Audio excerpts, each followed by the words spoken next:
Genial. Les cuento que te puse un cartelito acá sobre la computadora para acordarme la grabación. Porque la otra vez en la del proyecto tuvimos aquí y yo me olvidé de grabar. Casi me matan. Bueno. Entonces, hoy tenemos el tema espacios abiertos, públicos y privados. Hay como una especie de subtítulo desde la calle al parque, que para tener una idea de lo que abarca. Desde lo más chiquito hasta lo más grande, digamos, hasta lo más macro. Entonces, si empezamos por mirar las palabras de a una, ¿verdad? Espacios. Sabemos lo que son espacios, es lo que nosotros normalmente manejamos en la carrera desde el inicio, ¿verdad? Manejo de espacios, organización de espacios, etcétera, etcétera. Después, esos espacios abiertos, ¿verdad? Nosotros le llamamos espacios abiertos o consensuamos en la cátedra de llamarle espacios abiertos a los espacios que no son cubiertos, que son al aire libre. Porque también un concepto de espacio abierto que se usa en alguna literatura es el del espacio que es accesible a la gente. Aunque sea un espacio físicamente cerrado, pero que es accesible a la gente. Entonces eso en mucha literatura van a encontrar como espacios abiertos. Pero nosotros, como estamos manejando el paisajismo, estamos hablando de espacios abiertos, digamos, sin cobertura artificial. Espacios abiertos no de que la gente pueda acceder o no, sino de que sean físicamente abiertos. Y esos espacios abiertos a la vez pueden ser públicos y pueden ser privados, ¿verdad? Un espacio abierto público, por ejemplo, sería, a ver, si están participativos o no. Las profe. ¿Perdón? ¿Hola? Las plazas. Las plazas, totalmente de acuerdo, exactamente. Viste que decíamos como subtítulo de la calle al parque, las plazas son espacios abiertos por naturaleza prácticamente. Y son casi de los espacios abiertos que los disfrutamos con mayor conciencia de que es un espacio abierto, ¿verdad? Porque la calle, por ejemplo, que también es un espacio abierto, no siempre tenemos conciencia de que es un espacio abierto disfrutable. Porque la calle, los paseos centrales también totalmente, los paseos centrales también son espacios abiertos y que pueden ser muy bien manejados, vamos a ir viendo eso. La calle, por ejemplo, antes en la época de, qué sé yo, de las abuelas de ustedes, era un lugar prácticamente de paseo de encuentro. ¿Verdad? La gente se encontraba en la calle, la gente paseaba en la calle. La calle Palma era un típico lugar de paseo, las caminadas, palmeadas que le llamaban, la caminata de los sábados a la mañana en la calle Palma era casi una especie de cita obligada de la gente joven de la época. Es más, inclusive comentan las mamás nuestras, como digo, las abuelas de ustedes, que había una confitería muy famosa en esa época que se llamaba Vertúa, que se daba en la calle Palma, y la gente caminaba por Palma y después de eso se iban a bailar al Vertúa. Imagínense ustedes, ahora a mí se nos ocurre una cosa así, pero era de día eso, no era que era de noche, era de día, ¿verdad? El Vertúa era un lugar, era una confitería y a la vez se compraban cosas, traían cosas de Italia, por ejemplo los huevos de Pascua italianos del Vertúa eran famosísimos.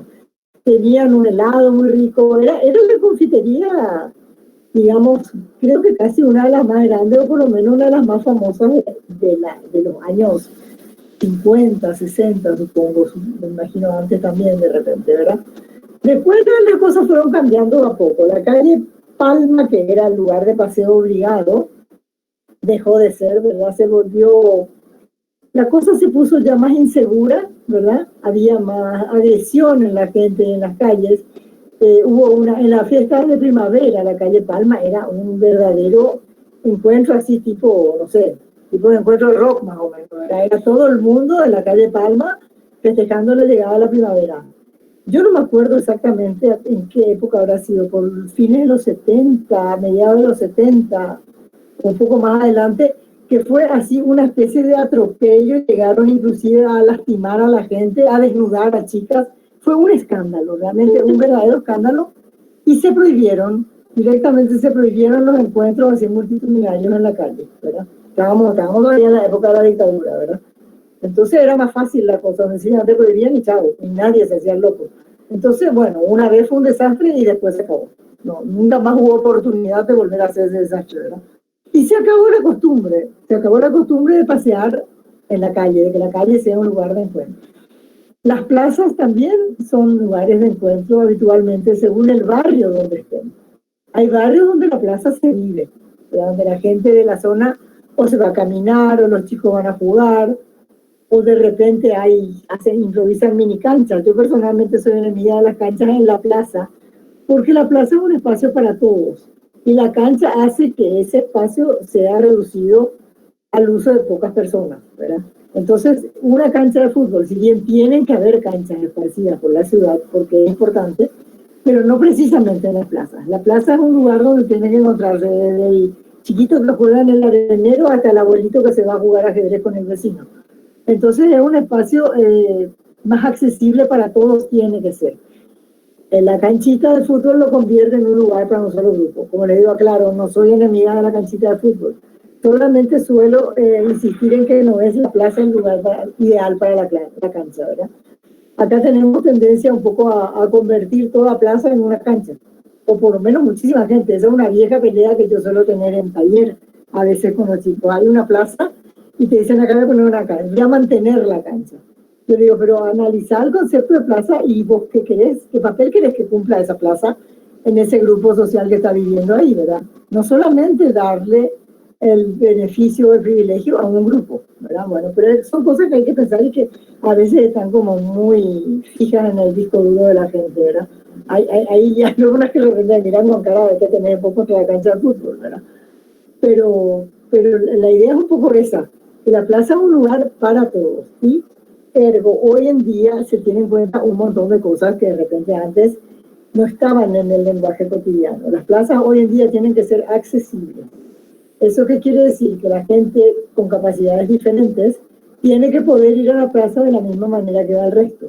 Quiere decir que lo ideal es que hayan camineros podotáctiles, esos que tienen marcado el piso, como para que el ciego vaya con el bastón viendo cuál es el camino que tiene que seguir, o que hayan cuestiones de sonido para que la gente que no escucha pueda guiarse, y por supuesto que haya también rampas razonables para las sillas de ruedas, porque no se olviden que a veces acá la gente pone rampas, pero esas rampas son, no sé, para una especie de Hércules en silla de ruedas, porque son unas pendientes de terror, ¿verdad?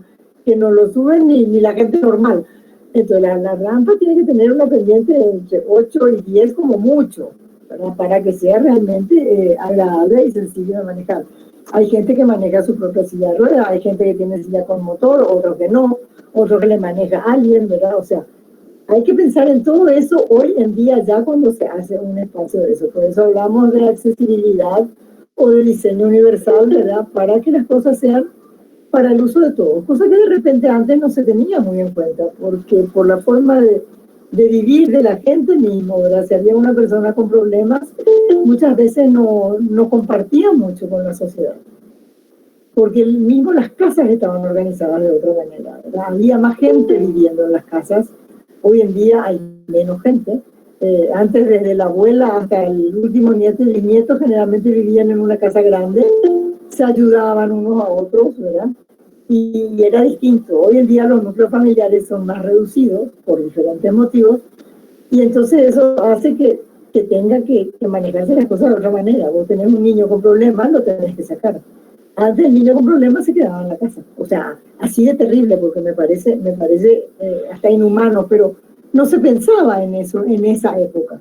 Como que este tema de ocuparse de la gente con problemas, con capacidades diferentes, o de pensar así absolutamente en casi todas las cositas posibles, es una cosa relativamente nueva. Tendrá, no sé, 40 años, un poco más, un poco menos, ¿verdad?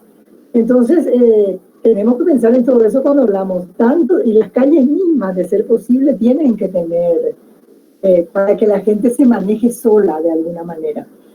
Los semáforos, sería ideal que tuvieran, existen semáforos para sordos, semáforos para ciegos y semáforos normales, digamos, ¿verdad? Lo ideal sería que el semáforo tenga las tres condiciones, de que el que no escucha, ve, el que no ve, escucha, ¿verdad? Y el que es normal y tiene todas las condiciones, qué sé yo, los sentidos en orden, digamos, bueno, fantástico, lo puede hacer. Pero entonces se dan cuenta que hay un montón de cosas que hay que pensar que tienen que formar parte de estos espacios abiertos que compartimos. Los públicos, como dijimos, es desde la calle, el parque, los paseos centrales, como puso alguien, las plazas, por supuesto. Todo eso tiene que ser acondicionado y lo ideal es que se pueda caminar con seguridad. Los paseos centrales, por ejemplo, son lugares hermosísimos. Algunos son más anchos, otros son más angostos. No sé si estuvieron viendo, andaba paseando por las redes un engendro que estaban proponiendo para, perdón por prejuzgar, ¿verdad? Para la zona del Paseo Central de Carlos Antonio López. Ese paseo central, en realidad, yo creo que tiene, la otra pasé por ahí, si tiene 4 metros es mucho. Y tiene árboles en los dos bordes, ¿verdad? Lo cual es muy lindo.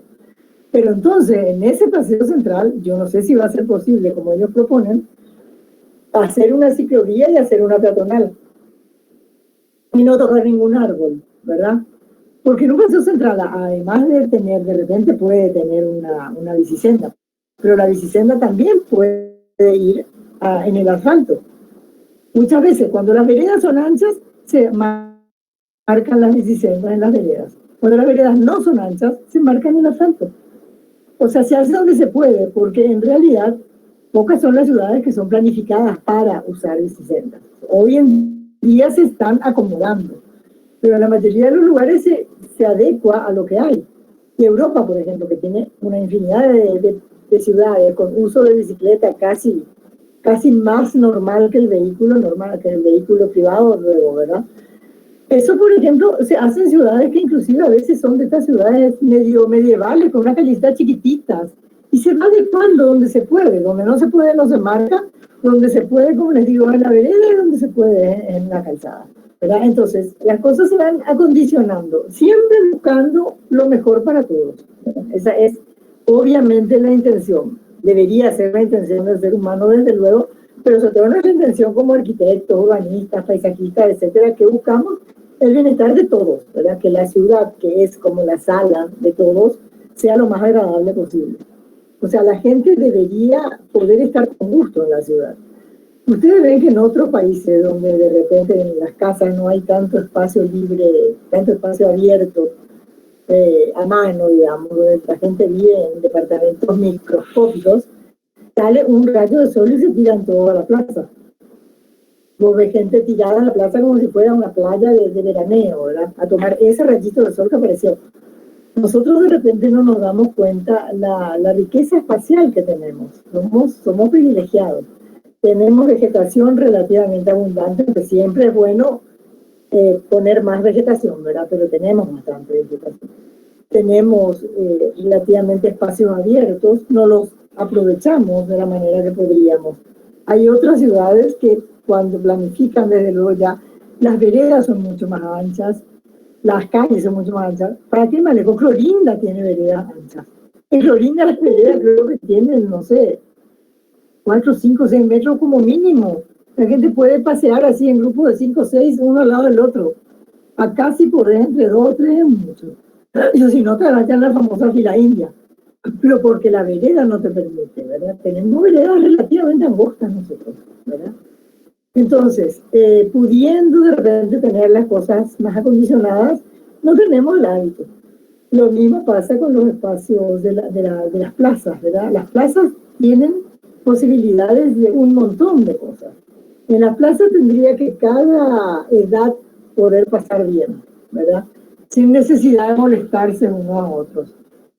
Y se tiene que programar desde la vegetación hasta qué tipo de vegetación, de alguna manera un poco de la que se mide sola, de alguna manera alguna vegetación elegida para que nos junte aves, mariposas, etcétera. Podemos elegir si queremos que vayan cambiando los colores a lo largo del año, por ejemplo, ¿verdad? Podemos elegir los aromas en determinadas partes, o sea, tenemos una infinidad de cosas que podemos hacer con la naturaleza privilegiada que tenemos, ¿verdad? Y a veces no somos muy conscientes o no nos exigimos tanto, ¿verdad? Bueno, en ese espacio abierto, como decíamos, bueno, los públicos son, como dijimos, plazas, parques, avenidas, separadores, veredas, parques urbanos inclusive, ¿verdad? Esas plazas chiquititas, forma parte de ese espacio público no compartido, pero sí visualmente compartido, de los patios delanteros de las casas, que forman parte de la visión que uno tiene de la calle, aunque no pueda ponerse a caminar dentro de los jardines, ¿verdad? Pero sí tiene una visión mucho más amplia en calles donde hay un retiro exigido y donde eso, digamos, tiene mucha vegetación. La visión de la calle es mucho más amplia, más linda, más agradable, ¿verdad? Bueno, y también están los espacios públicos privados, ¿verdad? Espacios públicos privados, dije mal, espacios abiertos privados, ¿verdad? ¿Qué podría ser un club de fútbol, por ejemplo, ¿verdad? Sé yo, el Cerro, que está nuevito, o el Olimpia, o Guaraní, no conozco, o Sol de América, no sé, miles de clubes sociales también, ¿verdad? Raquiura, o Sajonia, o en Biwa, que es un lugar maravilloso, que son, digamos, lugares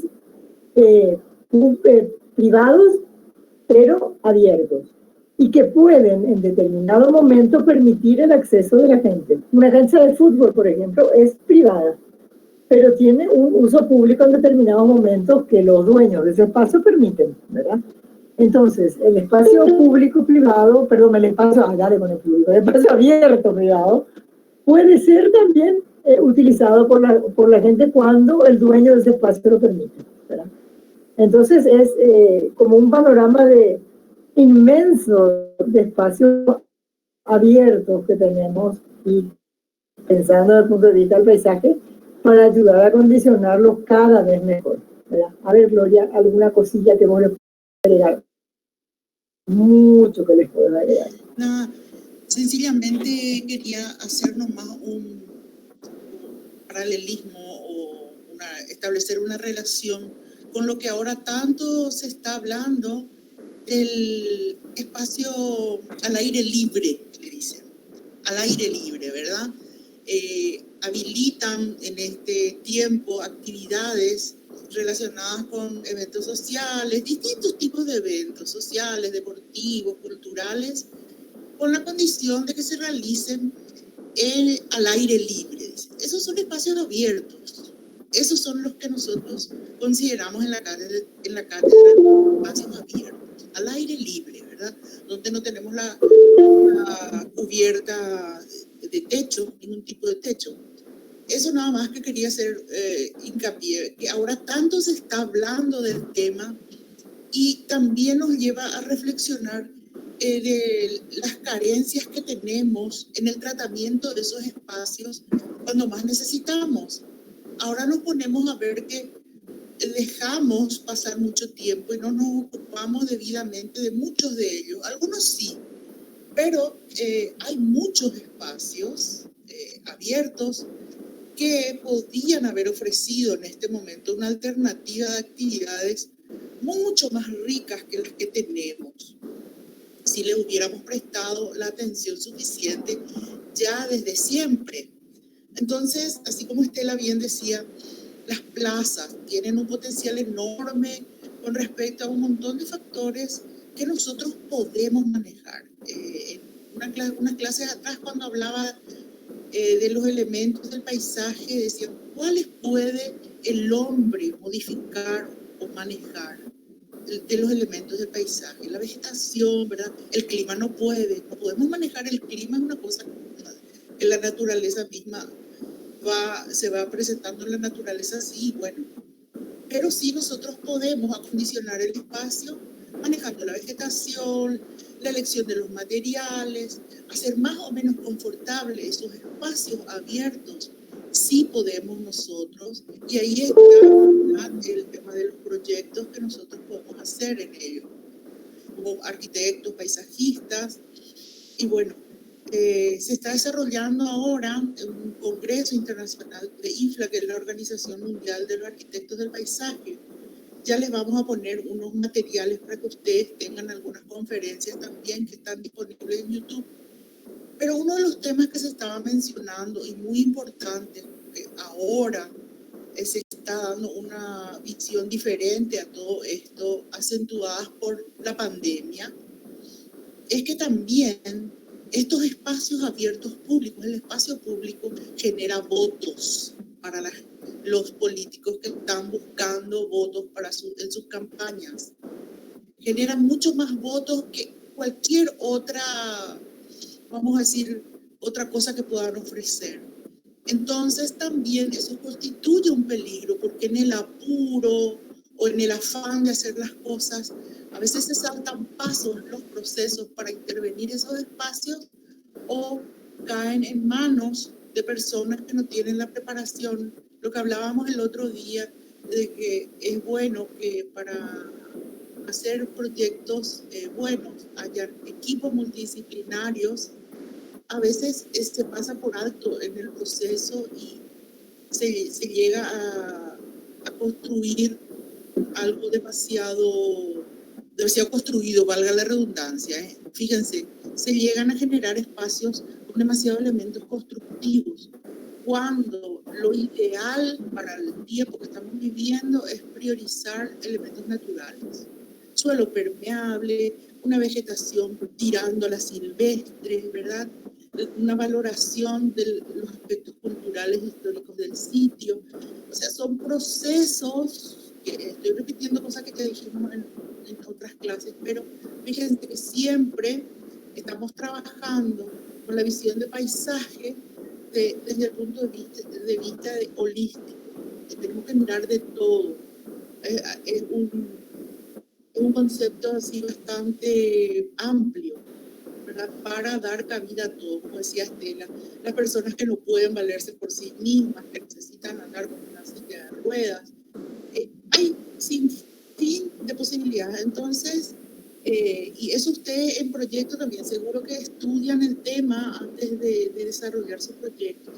Es así como se deben mirar también los espacios actuales.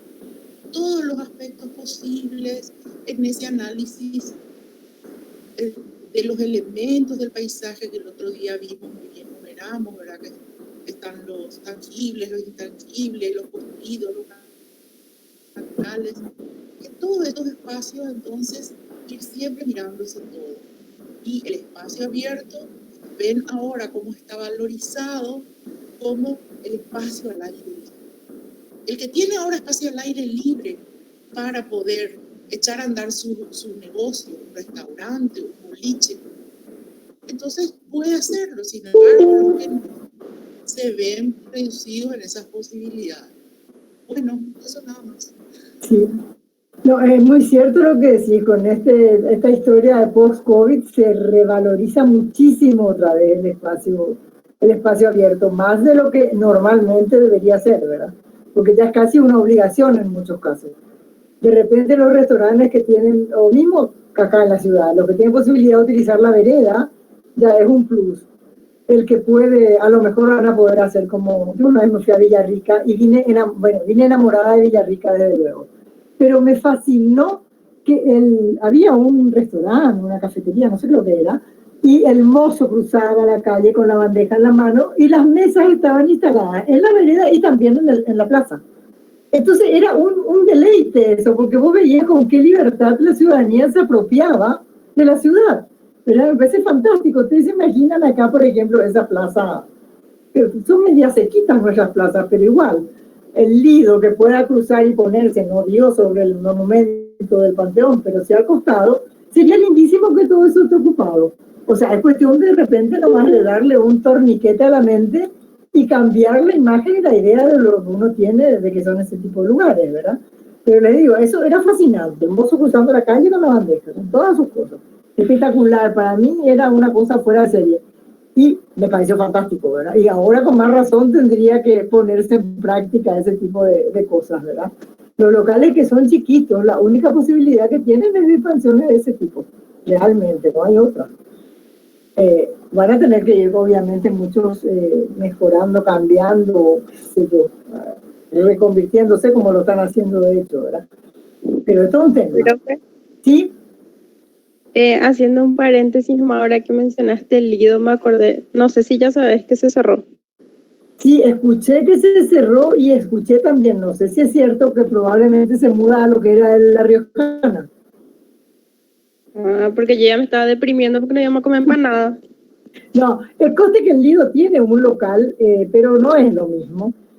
cuando yo tengo que desviar para ir a la cooperativa universitaria, ahí entre las plazas, esas Charles de Gaulle, una de esas calles cerca del Villamorra, del shopping Villamorra, por ahí vos doblás a la mano derecha para retomar, digamos, hacia el otro lado, porque no se puede doblar a la izquierda, y ahí se pasa a un lugar que dice el local del Lido Bar, pero no es lo mismo, obviamente, el Lido es el Lido, donde está y donde estuvo siempre, y creo que está en la memoria de todos nosotros, ¿verdad?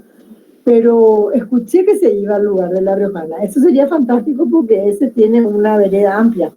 Podría ser mucho más interesante. Claro que igual nos va a doler a todos perder la imagen de la esquina, el Lido, ¿verdad? Definitivamente. Son esas cosas que están en la memoria de la gente, son parte de la identidad de un lugar. Tengo una amiga argentina que hizo colegio acá, allá por los 60, y hasta ahora ella sueña con venir a comer empanadas del Lido, como decirlo. Me parece lo máximo del mundo, ¿verdad? No, el Lido es todo un símbolo. Bueno, ojalá sea cierto de que se va al lugar de La Riojana, realmente. Porque, como les digo, es importante para nosotros como ciudadanos. Bueno, ese tipo de cosas, por ejemplo, son... Y el Lido siempre estuvo en la vereda con sus mesitas, por ejemplo, ¿verdad? No impedía el paso de la gente, pero siempre estuvo en la vereda con sus mesitas. Toda la vida, desde que yo me acuerdo por lo menos, ¿verdad? O sea, yo no me acuerdo mucho de entrar a la barra del Lido más que cuando hacía mucho frío. O si no, uno normalmente se ubicaba afuera, ¿verdad? Bueno, eso es parte nuestra, como se dice. Bueno, me acordé también cuando estaba hablando Gloria, nosotros estamos en la clase de proyecto el otro día y tenemos un sector, creo que les conté, el barrio de Francia, donde está San Jerónimo y compañía. Y una alumna nos pregunta, con mucha razón, ¿verdad?, si esa plaza de la solidaridad la íbamos a tomar en cuenta o la íbamos a ignorar. Y le digo, no, por Dios, es un espacio, ¿verdad?, que esté hecho bolsa, pobrecito, que nació hecho bolsa. Porque realmente esa es una plaza que cuando estaban terminando la costanera, hicieron esa plaza con bombos y platillos, pero no pusieron ni un miserable yuyito. Era una gran sartén para la gente, porque era con mucho piso, digamos, impermeable, poco espacio de tierra y cero vegetación para cubrir. No había, y yo me acuerdo que le comenté a la persona que nos mostró, pero ¿cómo no se les ocurrió? Eso hizo Obras Públicas. ¿Cómo no se les ocurrió poner algo de vegetación? No es que tardan en crecer, ¿no? Primero que eso no es cierto, porque hay vegetación de crecimiento rápido. Pero segundo, en una situación como esa, pero aunque sea enredadera, poner mientras crecen los árboles. Pero no puedo pretender que la gente disfrute con nuestro clima de una especie de asadera al aire libre, ¿verdad? Y obviamente fue eso. Primero no se va nadie, después ya se empieza a destrozar el lugar y hoy es una cosa que se sabe que se llama Plaza de la Solidaridad. Pero creo que no quedan ni los pisos, ¿verdad? Entonces, lógico, es natural la pregunta que hizo la chica. ¿Eso dejamos o convertimos en otra cosa? Pero no, es una plaza oficialmente plaza y bueno, hay que recuperarla, ¿verdad? O sea, a veces nos asustan las cosas cuando se estropean, ¿verdad? Lo mismo pasa, ya más de una vez hablamos de ese famoso paseo de Quinta Avenida, que lo destrozaron, ¿verdad? Pero que yo no pierdo la esperanza que algún día un intendente nuevo diga, señores, topadora, acá recuperamos el espacio central, ¿verdad? Todo puede suceder, nada es así totalmente que no se puede, de piedra, como se dice, ¿verdad? Y menos un espacio abierto. Entonces, hay muchas posibilidades de hacer. Si nosotros tomamos conciencia de la importancia del espacio abierto para la convivencia en la ciudad, entonces yo creo que vamos a preocuparnos más. Y hoy en día, este tema del COVID de alguna manera nos empuja un poco a tener más en cuenta los espacios abiertos. Ustedes vieron que el fin de semana pasado entró, las ciudades grandes europeas entraron todas otra vez en toques de queda, que a partir de las 8 de la noche no había nada, qué sé yo. Solamente algunos lugares que podían tener así mesitas cada muerte de obispo podían mantenerse abiertos. Pero así tipo una mesa cada 4 metros o más, ¿verdad? Entonces hay que tener en cuenta, es otra realidad la que se nos está viniendo, aunque nosotros ignoremos, aunque de repente haya gente que discute si el COVID existe o no existe. Si el COVID existe o no existe no sabemos, pero los muertos existen, ¿verdad? Entonces, y el caos que se generó a nivel mundial también existe. Entonces, habrá que ver cómo cómo se adapta la gente para seguir viviendo, porque tampoco podemos seguir así encerrados todo el tiempo, ¿verdad? Tenemos que empezar a movernos, y para empezar a movernos va a tener que haber una cierta seguridad, y esa cierta seguridad pasa muchísimo por los espacios abiertos, realmente, para movilizarnos. Sí, Gloria. sí, quería compartir nomás con ustedes que estoy haciendo una experiencia en mi casa, plantando una huertita. Yo les voy a poner en el WhatsApp ahora unas fotitos. Y ahora con todo este tema, hay mucha gente que empezó a mirar con interés ese tipo de actividades y adecuarlas también a nuestras casas. Increíble es, yo planté el domingo, planté, y ayer todavía no tenía nada, ayer era miércoles, no tenía nada. Hoy a la mañana me fui a ver y los zucchinis que planté ya están levantaditos. Les voy a poner en el WhatsApp las fotitos. Pero realmente es apasionante y todo esto que está pasando nos lleva a muchas reflexiones. Y yo sé que ya hablé de esto en este grupo este semestre, pero volver un poco la mirada hacia esa huerta familiar, esa huerta que tenían muchos de nuestros parientes, tal vez no en Asunción, pero sí en las afueras, Luque, en las proximidades o un poco más lejos en el interior. Y hasta en Asunción se llegó a tener huertas en algunos barrios, y los gallineros.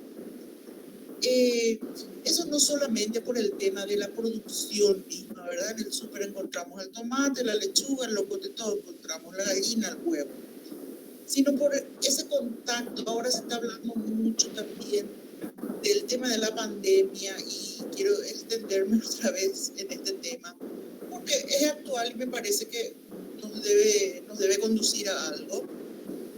Sobre las consecuencias psicológicas en todos, ¿verdad? Las frustraciones y un montón de cosas. Y también pasar por experiencias nuevas, como un contacto más cercano con la naturaleza, podría ser. Les digo, yo vivo en un departamento que tengo un patio sobre losa, Estela conoce. Estoy haciendo en unos tachos plásticos una pequeña huertita. Y es increíble cómo la naturaleza es tan generosa. Es tirar las semillas, el zapallo crece como si nada, los locotes crecen, todo crece. Y es de repente un estímulo espiritual. Tal vez les suene, tal vez ahora no.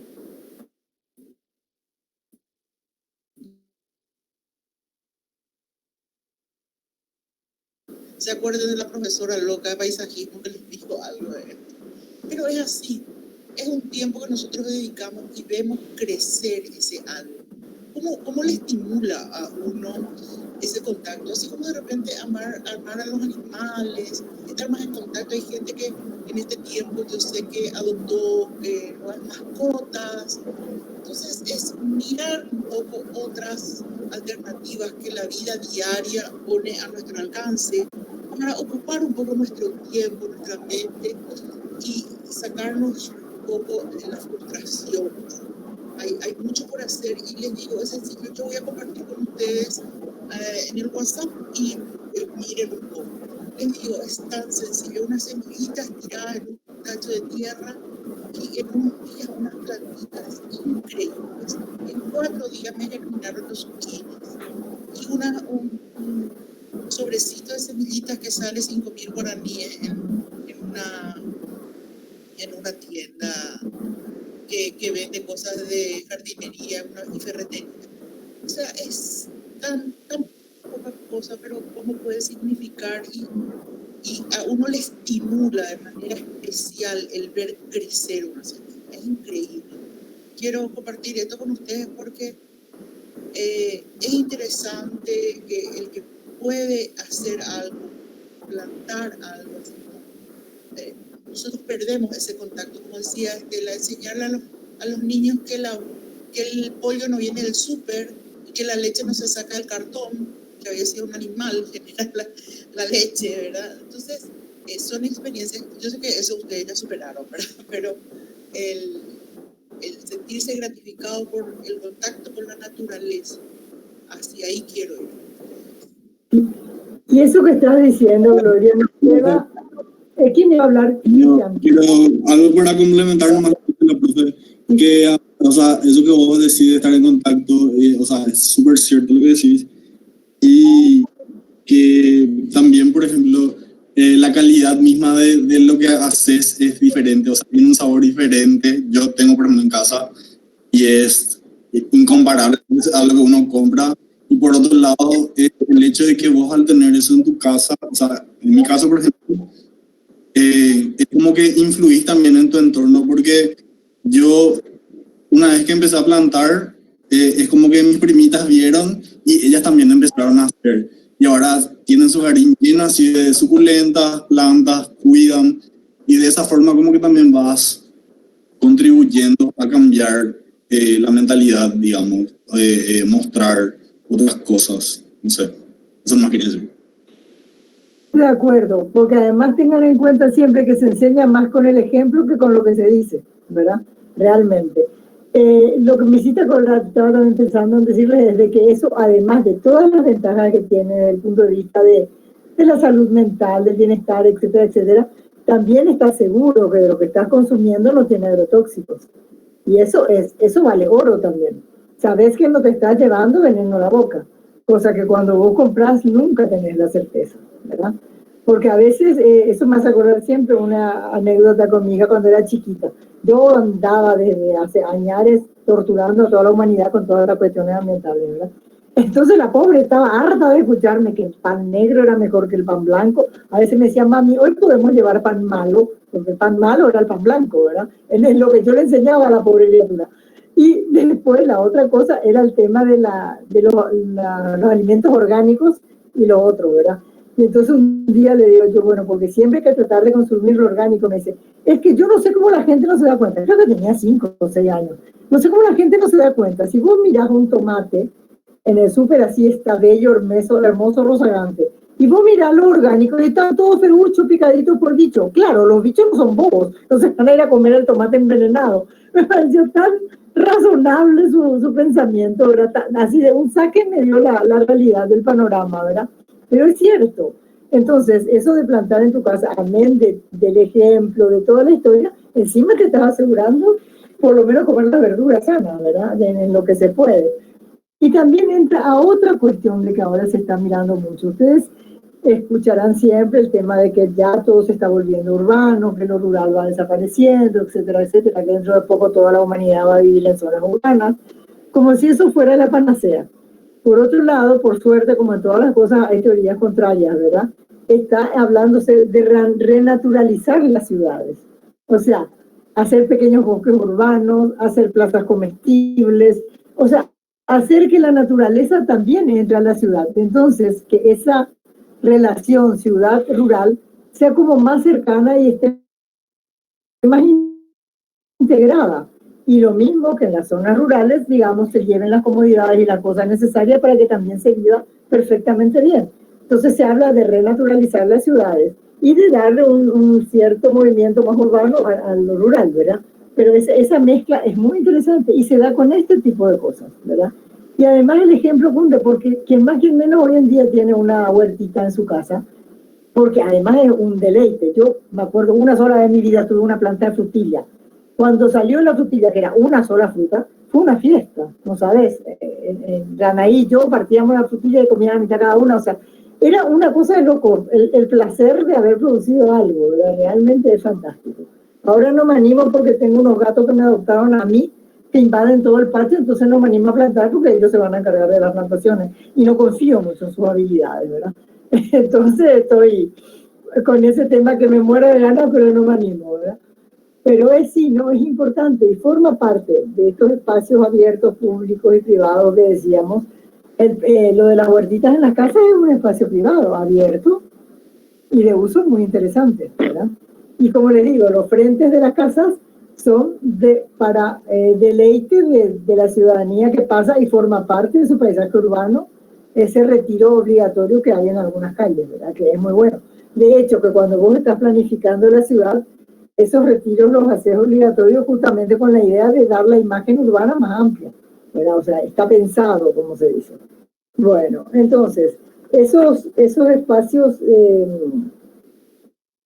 digamos, públicos y privados tienen diferentes usos, tienen diferentes reglas de uso. Como decíamos, los privados tienen que ser habilitados para el uso de todos. Los públicos tienen que ser para el uso de todos. Y realmente, además, tienen que, como decíamos, no solamente que está permitido, porque no hay ninguna ley que prohíba que se use, sino que tiene que invitarte a que todo el mundo use, ¿verdad? Porque se organizó de esa manera.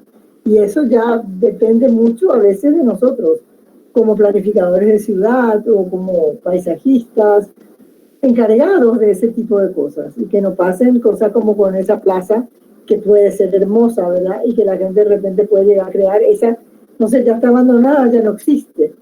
¿Entendés? A veces nos asustamos con las cosas que hay. Otra de las cosas que también nos preguntaban era los edificios del puerto, si hay que tenerlos en cuenta o no para proyectar. Y claro que hay que tenerlos en cuenta. Nos gusta o no nos gusta, ya están ahí. O sea, ya son parte de nuestro paisaje. Lo que tenemos que procurar es de que eso no digamos, no repercuta en todo el medio y no empeore, sino que tratar de aminorar la cosa justamente renaturalizando un poco más todo eso. Muy bueno, que estén los edificios, pero que haya un buen tratamiento de jardines y compañía que haga que eso no sea tan terrorífico, ¿verdad? Y como están lejos, qué sé yo, no están tan metidos en la ciudad, habrá que ver cómo evoluciona eso, ¿verdad? Es a mirar a futuro, pero ya están ahí. A veces hay cosas que están ahí, no hay más remedio. A veces hay cosas que se pueden solucionar, ¿verdad? Entonces, hay que tener siempre en cuenta todas las posibilidades, ¿verdad? Yo, por ejemplo, creo que eso de Quinta se puede solucionar. Eso de los edificios del puerto lo veo más difícil porque son emprendimientos mucho más costosos, además, ¿verdad? Entonces, es un poco como esta historia de esto que se tiró, el Metrobús que se empezó a hacer y que después al final quedó en la nada y que después se tiró todo lo que se había hecho, ¿verdad? Mucha gente se queja en el sentido que era una inversión inmensa que se tiró. A lo mejor se pudo haber pensado cómo achicarla o a lo mejor encontrar la forma de eso pudiera ser utilizable de alguna manera, ¿verdad? Pero bueno, se fue y así. Se invirtieron no sé cuántos millones y se invirtieron otros tantos millones en tirar esos millones invertidos, ¿verdad? Entonces, a veces las cosas requieren un pensamiento y, como decía Gloria, participativo, colectivo, etcétera, ¿verdad? Porque siempre cuando a veces dicen 4 ojos ven más que 2 cabezas piensan mejor que una, la participación ciudadana es muy importante en todo lo que hagamos. Y tenemos que acostumbrarnos a reclamar esa participación, porque es la única forma de poder asegurarnos de que las cosas se hagan bien. Y más como técnicos, digamos, de alguna manera entendidos en lo que es ciudad. Entonces, tenemos como un poquitito, casi la obligación de tratar de intervenir y participar y reclamar si no, algo nos parece que no es lo justo. No importa si no se consigue, pero eso va sembrando como un ejemplo, una enseñanza de qué está bien y qué está mal, ¿verdad? Eso es muy importante que tengamos en cuenta. Entonces, como veíamos también en la clase anterior de los espacios de reserva y compañía, no sé si estuvieron escuchando, no sé si ustedes son muy de escuchar las noticias o no, ¿verdad?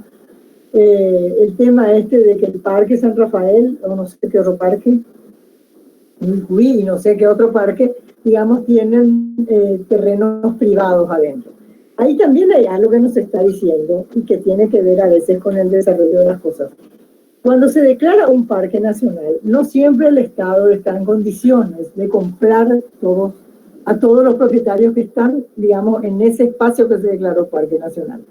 Entonces, esos son parques que tienen todas las reglas de uso. O sea, si vos sos dueño de un terreno en un parque nacional, no podés hacer lo que se te antoja, por más dueño que seas, ¿verdad? Tenés que atenerte a las reglas de manejo de ese parque. Así como decíamos, en los espacios de protección, de reserva, las reglas son más estrictas. Y a veces, digo, porque no siempre el Estado pudo comprar todo el territorio, entonces puede tener todavía dueños privados, pero que están en la obligación de cumplir las leyes que rigen para el manejo de ese espacio, ¿verdad? Entonces, si el Estado fuera multimillonario y pudiera decir, bueno, este sector acá de X hectáreas yo declaro parque nacional y le pago a toditos los dueños. pero no siempre se puede hacer eso. A ver, ¿alguien va a hablar? No, eso nomás es tan interesante lo que está mencionando Estela, que no siempre todas las reservas y todas las áreas protegidas son del Estado. Hay muchas que están en manos privadas, pero tienen que atenerse a las condiciones de protección que está regido por ley.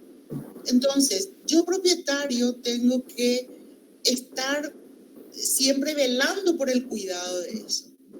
Y qué mejor para todos nosotros que esté en manos privadas responsables, que a veces mantienen mejor las cosas, seamos realistas.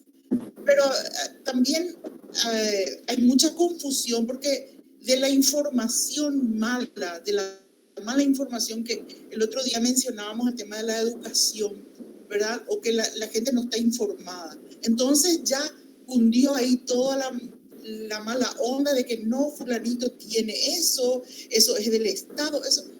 Jamás nadie dijo que las áreas protegidas siempre son estatales y no están en manos privadas. Hay un montón de parques nacionales que tienen, ¿verdad? Áreas que son propiedad privada. Entonces, es interesante que nosotros vayamos entendiendo eso para no caer de repente en propaganda que se quiera hacer, perjudicando a unos u otros, ¿verdad? Sino que sencillamente ser correctos en lo que manejemos como información. También hay mucha gente en la prensa que ni siquiera maneja estos conceptos, ¿verdad? Hay mucha desinformación, hay falta de información, la gente sin estar informada ya emite juicios sin escarbar un poquito en cualquier manual o entrar a internet a buscar un poco de eso.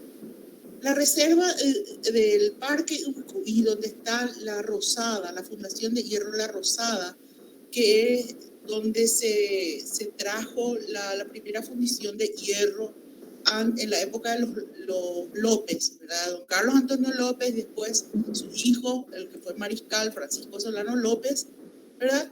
Se instaló ahí y de ahí se construyó un montón de maquinaria y todo lo que iba alimentando el arsenal para la construcción, la parte naval que funcionaba en Asunción, el astillero, donde trabajaba para ellos el ingeniero Whitehead, que es un ingeniero que vino en el año 1854 más o menos al Paraguay y estuvo trabajando para el gobierno casi 9 años.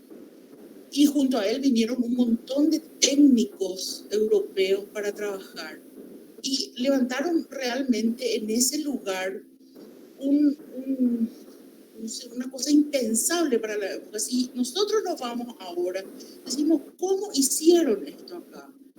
Y, ¿verdad? Eso está en el lugar donde alberga todo el parque y hay 2 saltos muy lindos. Está el salto guaraní y otro salto que no recuerdo el nombre.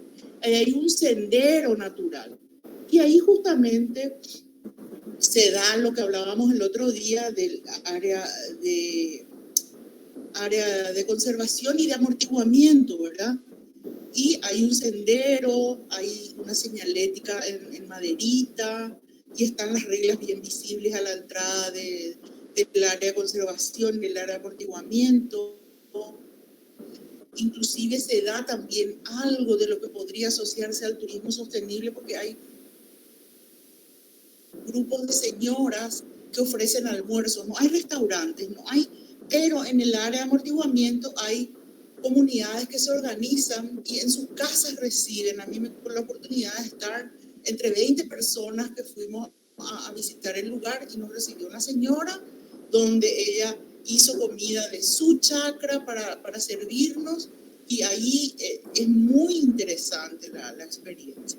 Pero les digo nomás, eso de las áreas silvestres, y Estela, yo creo que vos sabes mucho más que yo de esto todavía, no sé si hace falta agregar algo, pero no siempre es del Estado.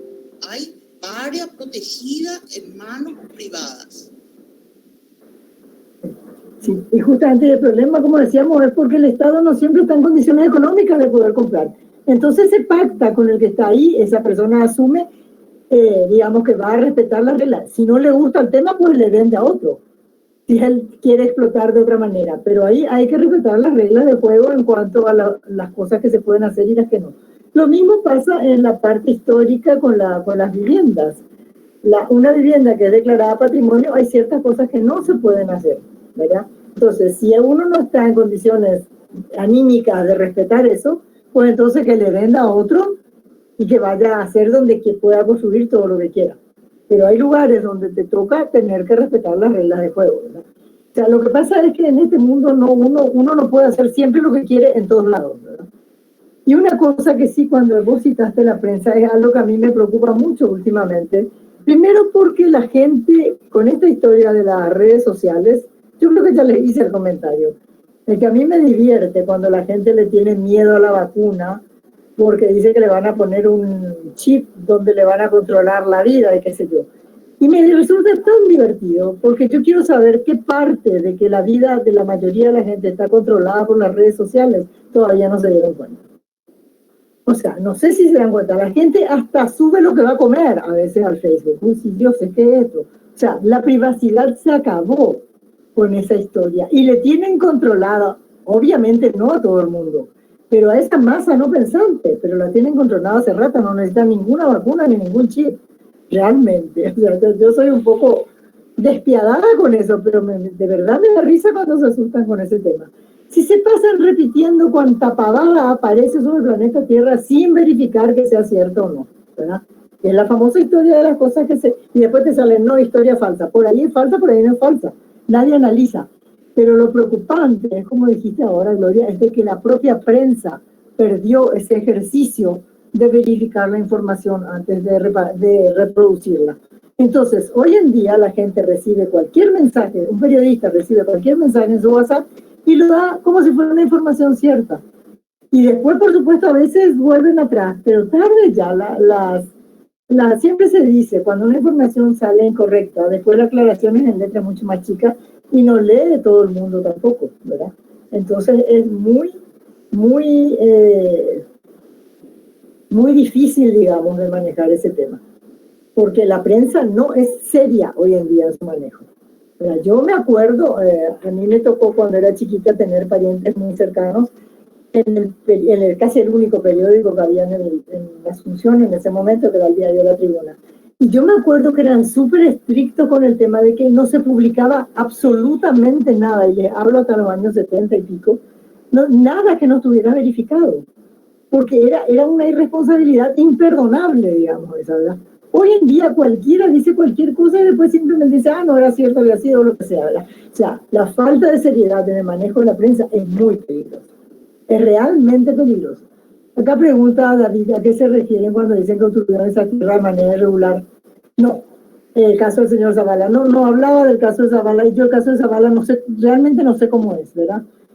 Pero yo me refería al caso de que no es que obtuvieron la tierra de manera irregular. Hay gente que ya es dueña de ese espacio público de reserva, sea Ibicuy, creo que era el caso de los Zavala, ¿verdad? Sea Ibicuy, o sea el Parque San Rafael, o sea el parque que sea, es gente que ya era propietaria antes de que eso se declare parque, ¿verdad? Yo no sé el caso de los Zavala cómo es, pero hay gente que era propietaria de un territorio en un parque, en una reserva, antes de que eso se declare reserva. Cuando se declaró reserva, el Estado no estuvo en condiciones económicas de comprarles. Entonces pactaban, o sea, le decían, mira, señora Gloria, este terreno donde vos estás es parte de este territorio que es una reserva porque tiene un bichito excepcional o tiene una vegetación excepcional o tiene una naturaleza X que hay que preservarla. Entonces te informo a partir de ahora que tu territorio está en este parque que se declara ahora parque y se va a manejar con estas reglas de juego. No podés prender fuego, no podés hacer esto, no podés hacer aquello, no podés plantar lo que querés, etcétera, ¿verdad? A eso me refiero, que hay muchísimos casos. Yo el caso particular de los Zavala, honestamente no sé cómo es. pero creo haber escuchado que el IDR le había vendido a alguien o algo del estilo. No, ese caso en especial no sé. Me refería en general a los casos donde te pudo haber tocado a vos o a mí, de que se declara de repente. Yo vivo relativamente en el centro. Puede pasar que el día de mañana alguien decida que este barrio donde estoy es un barrio así histórico, sagrado, etcétera, y yo no puedo hacer más lo que quiero. Entonces pasa porque te toca eso de repente, ¿verdad? Te puede tocar en la parte edificada como te puede tocar en la parte natural, ¿verdad? Entonces a eso me refería, sin específicamente tener que ver con un tema en particular, que obviamente para poder decidir habrá que estar muy bien informado, cosa que generalmente no pasa con la prensa. La prensa no se informa bien y tira porque están en una guerra de quién es más sensacionalista, quién informa primero o quién tiene el tema más escabroso, ¿verdad? Un poco pasa por ahí lastimosamente. Te digo, ese caso en particular no lo conozco, no me atrevería a hablar porque no lo conozco. Pero sí sé de miles de lugares donde le tocó al dueño de repente, bueno, oye, ahora soy un parque nacional. Entonces hay cosas que ya no puedo seguir haciendo. Y se respeta, ¿verdad? Porque son esas cosas que se hacen a nivel país y que se tienen que respetar, ¿verdad? Y si no estás, como te digo, en condiciones o no querés respetar y querés utilizar tu tierra de otra manera, pues entonces vendés esa tierra que está en la zona de reserva y te compras en otra parte, ¿verdad? O sea, esa es un poco la solución. No sé qué opinas, Gloria. Yo lo que quería nomás, justamente hice hincapié en el tema de la prensa, porque así como ellos planteaban el tema, era, hay personas que dicen ser propietarias de tierras en el Parque Nacional Urucuy. O sea, directamente ese era el planteamiento. De la prensa. Después vinieron ya comentarios acerca de la tenencia, la adquisición y cosas, pero el punto inicial que estaba publicado en la prensa era como rasgándose las vestiduras porque hay varias personas que son propietarias de tierras en el parque que constituye reserva natural. Y es lo que nosotros aclaramos ahora, que eso no tiene nada que ver de malo, que claro, es legal que esté en manos privadas tierra considerada protegida. Una reserva natural puede estar, inclusive en el Chaco. No sé si ustedes suelen ver el programa Vida Salvaje en uno de los canales de televisión que transmiten, y suelen pasar y sacan abajo reserva natural de tal y ponen abajo entre paréntesis agradecimiento al señor tal, el propietario, y muchas veces menciona la voz que hace la narración de la serie, que está muy bien tenida por los propietarios del lugar. Entonces, nosotras, lejos de venir a polemizar sobre quién o en qué condiciones compró alguna persona eso, lo que queremos es aclarar que es perfectamente compatible que una zona sea protegida o sea considerada reserva natural y estar en manos privadas, que es de lo que se agarró la prensa exponiendo como que estaba mal. Eso nada más. Claro, la prensa en general normalmente, como les digo antes, en la idea de prensa que yo me crié realmente, por eso tengo mucho la obsesión a veces de verificar la información, porque eso ya me pasó, como les digo, hasta los 70 y pico, la prensa era muy seria, o sea, no sacaba, pero jamás ni bajo tortura, una información que no fuera cierta. Hoy en día esto es un jolgorio. Lo que yo recrimino de alguna manera a la prensa en este tema de los parques es que no hayan en ningún momento aclarado o hecho el comentario de que realmente hay espacios de reserva, independiente del caso que ellos estén queriendo acusar, hay espacios de reserva que sí pueden ser de propietarios privados y también del Estado, por el tema de que les digo de que el Estado no siempre está en condiciones de comprar. En la Reserva San Rafael, por ejemplo, hay varios propietarios privados que inclusive tienen una ONG que manejan entre ellos, y hay un sector de San Rafael que es público y se maneja perfectamente en armonía, porque el día que se decidió este territorio es una reserva, resulta que había gente que ya tenía sus propiedades ahí Y hubo lugares o que habrán sido el Estado o que el Estado pudo comprar, no tengo la información, pero es mixto. Y eso es lo que, digamos, yo de alguna manera creo que la prensa tiene o debería tener la obligación de ir formando también a la ciudadanía por el camino. Lo que pasa es que los pobres periodistas no siempre están muy bien formados. Medio que cualquiera agarra un micrófono y juega periodista. Hay excelentes y hay otros que no están muy bien capacitados, digamos. Pero la obligación del periodista, de alguna manera, debería ser aprovechar las informaciones para ir formando a la gente, para ir, digamos, diciendo, bueno, esto se maneja así, esto se maneja así. Claro, para eso tienen que saber. O por lo menos a veces saber a quién preguntarle las cosas, ¿verdad? A veces la gente dice, vos sabés todo. No, vos no sabés todo. Vos simplemente lo que sabés es que tal tema hay que hablarlo con fulano o con mengano o con perengano. Hay que redireccionar a veces las preguntas a la persona correcta. Uno nunca puede saber todo, pero hay que tener sí la amplitud de tratar de que la información sea lo más veraz posible. Y eso lastimosamente no se da mucho en nuestra época. Yo creo que les conté a ustedes la anécdota de que cuando yo volví de Alemania a fines de los 70 y apareció venía por supuesto a insertarme, ¿verdad? Apareció un aviso de una posibilidad de trabajo para arquitectos o estudiantes de arquitectura. Y la revista era un domingo. Allá fui yo, y no fui yo, me encontré con todo el país, todas las mujeres arquitectas, porque era para mujeres, estábamos ahí, ¿verdad? Y todo el mundo entraba y salía y nos daba información de qué se trataba la entrevista. Cuando me tocó entrar a mí, me di cuenta que era cualquier cosa. Quedaban esos cuadros horrendos que se venden por la calle y supuestamente vos tenías que vender los cuadros en entrevistas con la gente. Vos tenías que tener auto, tenías que irte a cenar con la persona que quería comprar el cuadro pulgoso ese de la calle. O sea, era otra cosa. Eso era prostitución disimulada, hablemos claro. Entonces yo espantada dejé a mi casa, ¿verdad? Me encontré con miles de amigas. Cuando yo salí le dije, miren, atenti es cualquier cosa, ¿verdad? Pero nadie nos dijo eso antes. Cuando yo llego a mi casa me encuentro con este tío que era el que estaba en el diario. Que el diario yo no me acuerdo si todavía existía o ya no existía en ese momento. Y le digo, pasó esto, me dice, pero vos sos una boba. ¿Cómo no sabés leer la noticia? Me dice, ahora no es como antes que todo se verificaba. Ahora se publica, por ejemplo, me dice, en una página el diario está protestando contra los autos robados y en la otra está ofreciendo autos robados a la venta. O sea, se perdió la ética periodística.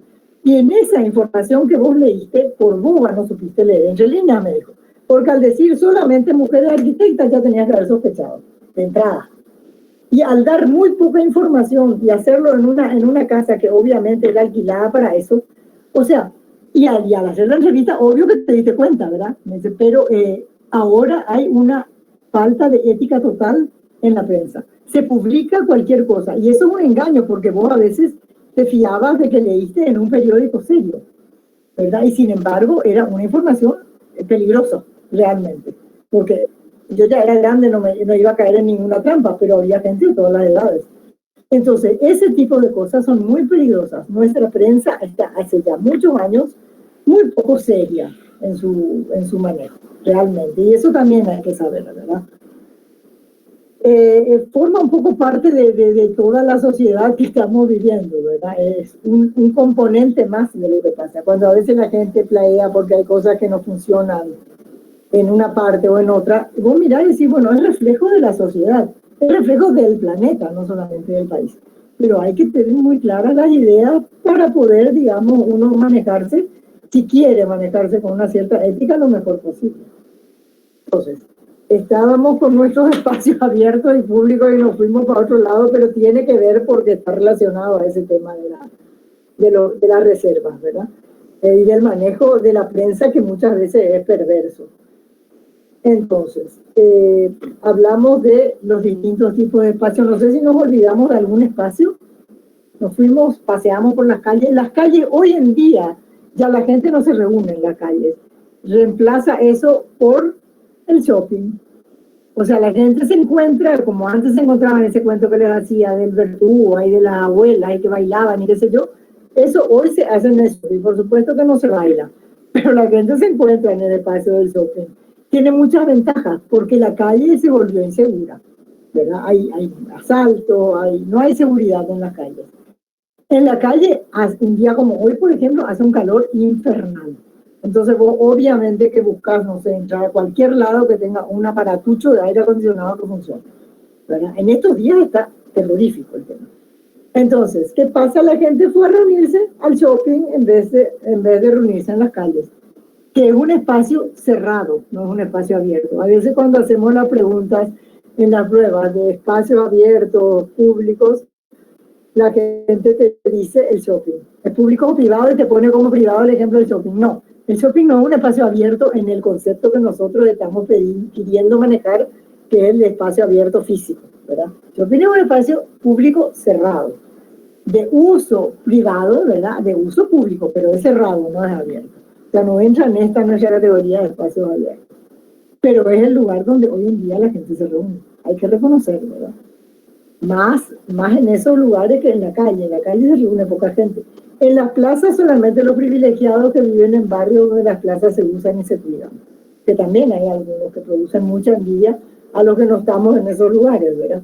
Pero hay barrios muy lindos con plazas muy bien cuidadas y donde la gente del barrio disfruta la plaza.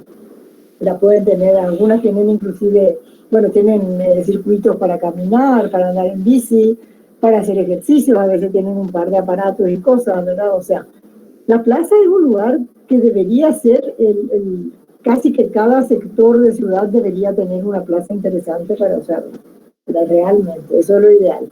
Los más desprotegidos en ese aspecto creo que somos los que vivimos en zonas más céntricas, porque en los barrios a veces todavía se manejan bien los espacios de las plazas, realmente, ¿verdad? Bueno, ahora yo les quiero escuchar a ustedes que me cuenten cosas. Acá en el chat nos quedamos en lo de la tierra y a ver qué otra cosa por ahí, alguien que nos haga algún comentario de algún espacio abierto, interesante, público o privado que conozca o algo que le parece que hay que arreglar o mejorar.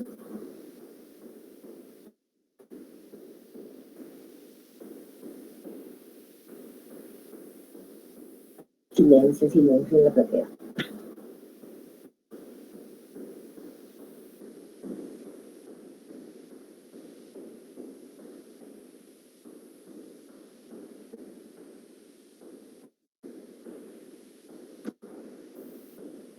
Hay 55 personas, no puede ser que a nadie, 52, contándonos nosotros. Ponerme que algunos hayan ido así como en el meme de paseo por ahí, estén simplemente presentes así, pero alguno va a estar escuchando y alguno va a poder compartir alguna idea con nosotros, no sean egoístas.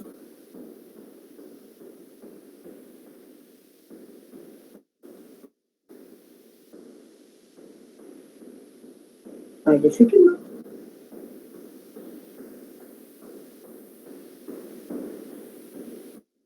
Bueno.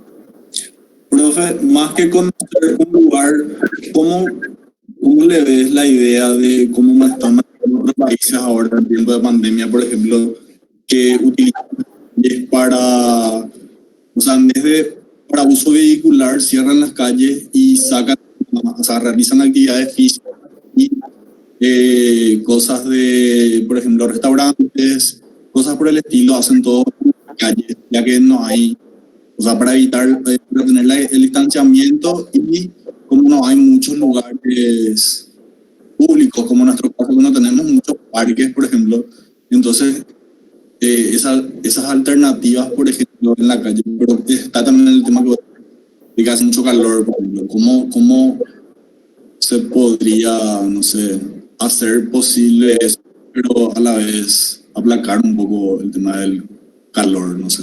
Claro. Mira, en nuestro país, en realidad, yo creo, hablando en serio, que se puede buscar un par de enredaderas de crecimiento rápido y ponerse, si el zucchini te crece en 4 días, una enredadera rápida puede crecer relativamente en 15 días, un mes, yo creo. Estamos en octubre, pero yo creo que si la municipalidad se propusiera de repente alguna de esas ideas de algunas calles, cubrirlas. En Córdoba es que el famoso Miguel Ángel Roca puso enredaderas en la ciudad, ¿verdad? Y que es una maravilla, porque Córdoba también es calurosa como nosotros. A veces no nos animamos a tomar ese tipo de soluciones, pero si el municipio se animara a hacer eso, yo creo que para, qué sé yo, fines de noviembre estamos teniendo unas buenas enredaderitas ya por ahí. Sí. Porque ahora, por ejemplo, hace poco se arregló la ciclovía de Boyani, ¿verdad? Ajá. Y desde que se arregló yo veo muchísimo movimiento, hay mucha gente, todos los días la gente sale a caminar, hay patada, Claro. y no sé, de repente hay cerca del Super 6 hay contenedores, lugar de comida, y eso todo, por ejemplo, podría salir a las calles, o sea, expandirse hacia las calles y Claro. hacerlo más, no sé cómo se dice, ¿verdad?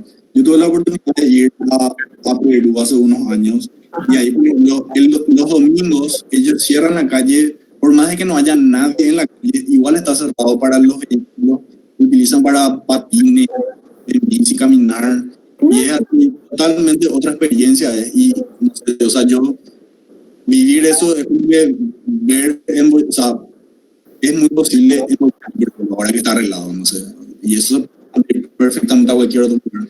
Es que eso es perfectamente factible. Lo que hace falta más que nada es animarse. Que las autoridades, digamos, decidan y digan, bueno, tal día, tal hora se cierra esta calle para, como decimos, para que jueguen los chicos, para que anden en patines, para lo que sea, de repente, ¿verdad?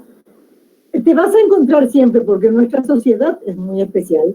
Vos vas a hacer una cosa de esa y así como cuando se hacen campeonatos, a veces se hacen esas caminatas o carreras, o cosas por el estilo, y se cierran algunas calles y se arma una tragedia griega porque la gente hace un escándalo porque le cerraron la calle. Y yo creo que hay que hacerse piel de Judas y aguantar, ¿verdad?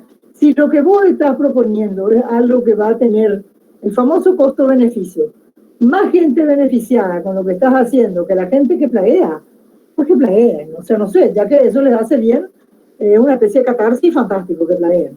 Pero si lo que estás proponiendo es bueno, vale la pena intentar.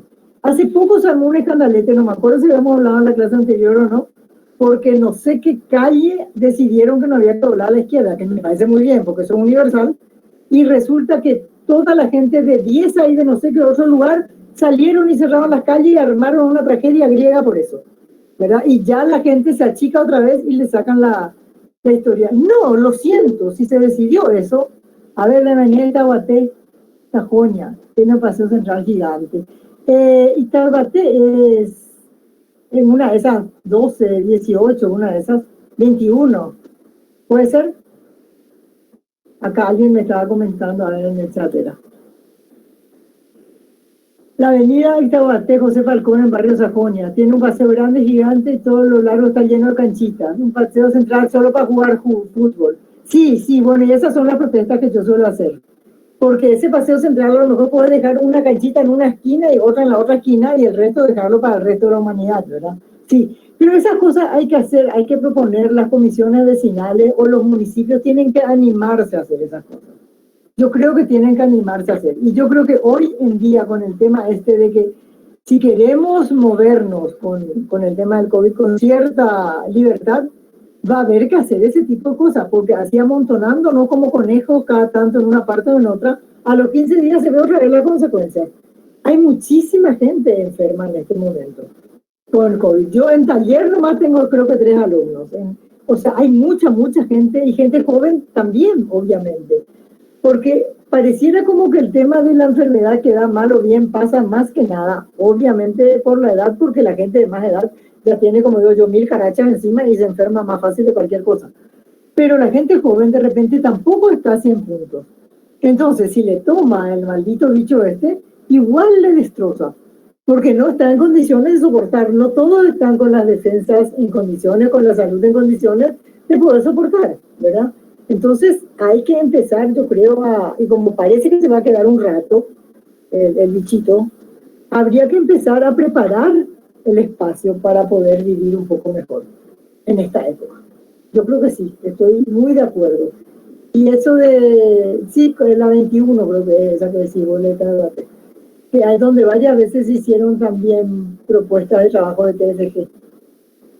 Yo generalmente suelo insistir en que las canchas se pongan en un lugar y el resto, o sea, todo el mundo tiene derecho a disfrutar de las avenidas y de las plazas, no solamente la gente que juega fútbol. Entonces hay que compartir, tampoco es que no jueguen fútbol, no se trata de eso, no somos enemigos del fútbol, pero no así el monopolio de algo, ¿verdad? Hay que compartir, todo tiene que ser para todos. Y a mí me encanta la idea de que se empiece, como decimos, de repente a cerrar una calle para que se haga algo, o qué sé yo, una de esas calles medio gastronómicas, bueno, puedo de repente cortar el tránsito a 1 hora. Nadie se va a morir por tener que caminar un poco más. Hay que acostumbrarse a eso. En otros países se decide, como decíamos, de repente, y a mí me decían, acá nos van a matar, de repente